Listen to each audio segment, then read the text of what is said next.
February 2013, Mumbai, India. A city of more than 20 million people. A place where life moves fast 24 hours a day. Packed local trains, endless traffic, narrow streets glowing under flickering neon signs.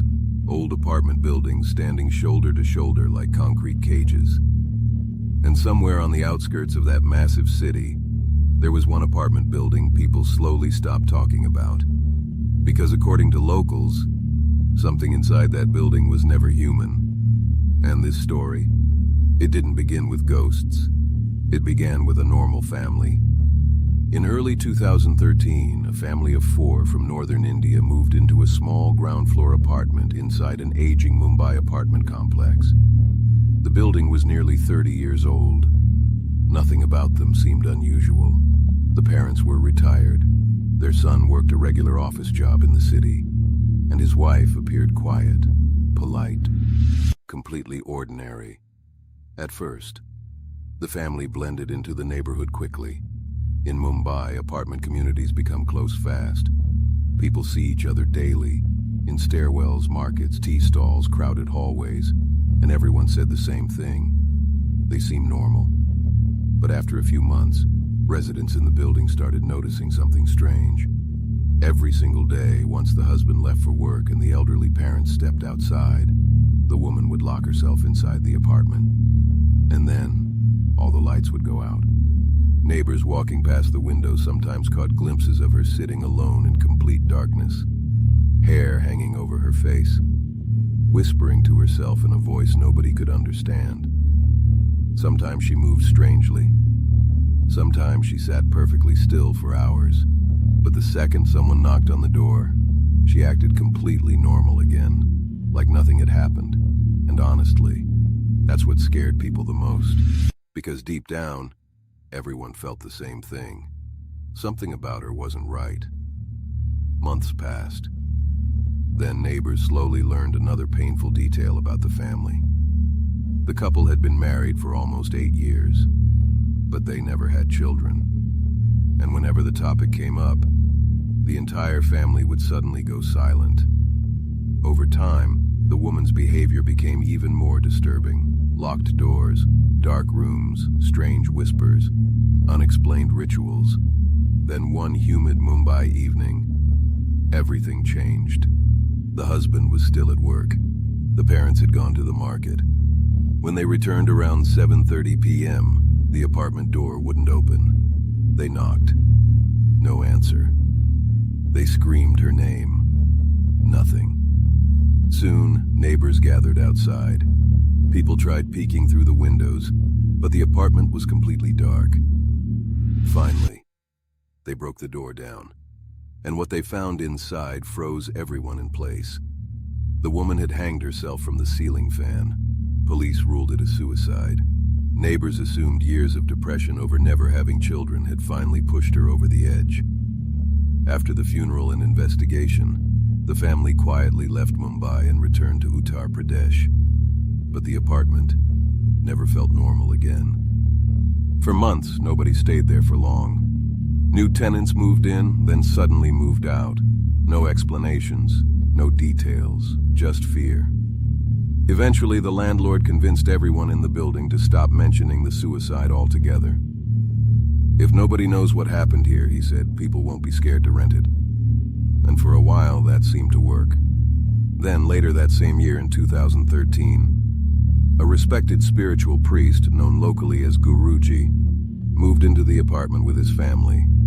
6 people in total, and almost immediately, the disturbances began.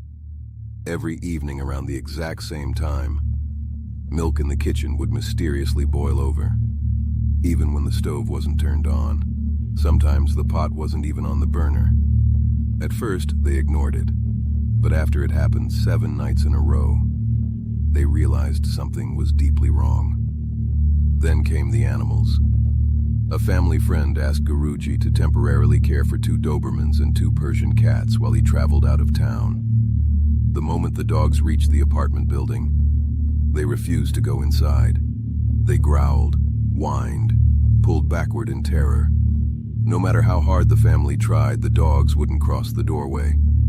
Finally, they tied them outside near a window. The cats were brought inside, but immediately hid beneath the bed and refused to come out. That night, around 1 a.m., the cats started screaming, not meowing, screaming. Loud, agonizing cries echoed through the apartment for over an hour. But strangely, the Dobermans never barked once, not a single sound. And Dobermans are guard dogs. They bark at everything. That silence disturbed the family more than the screams. Finally, Guruji stepped outside to check on them. And what he saw still haunts that neighborhood in Mumbai to this day. Both Dobermans were hanging upside down from the top of a 30-foot coconut tree beside the building. Nobody understood how it was even physically possible. Police arrived.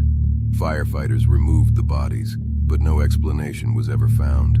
No suspects, no evidence, nothing. After that night, the apartment became a nightmare. One evening, family members woke up and felt something sticky beneath their feet. They turned on the lights and discovered bloody footprints covering the floor.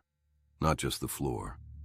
The footprints climbed the walls, across the ceiling, all the way to the ceiling fan. At that point, Guruji realized they weren't dealing with something human anymore.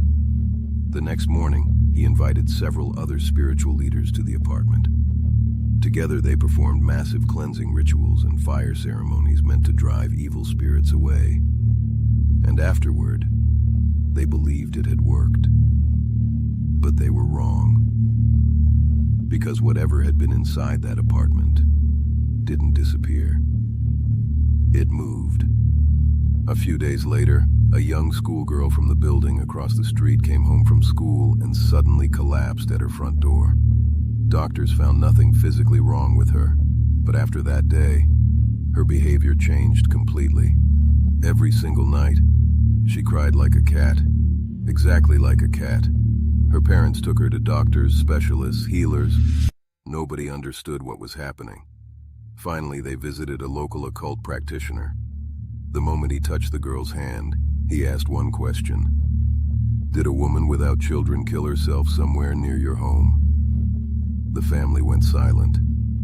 Then the man said something horrifying. The spirit of that woman is inside this child. And before anyone could react, the little girl suddenly began speaking fluently in a dialect from northern India. The exact same dialect spoken by the dead woman. The occult practitioner became visibly frightened. He admitted he had never encountered a spirit this powerful before. And then he said something nobody wanted to hear. She chose this child because the rituals forced her out of the apartment. She needed a new body. Over the next few days, the girl developed an intense fever. Then doctors discovered a brain tumor. Within days, she died. The occult practitioner later claimed the spirit had taken her exactly as promised. And according to local rumors, the greatest mistake anyone made was trying to force that entity out of the apartment in the first place. Because once it was released, it became far more dangerous. Even today, more than a decade later, people in that part of Mumbai still whisper about the cursed apartment. And some locals claim that if you pass by that building late at night, you can still hear a woman crying in the dark.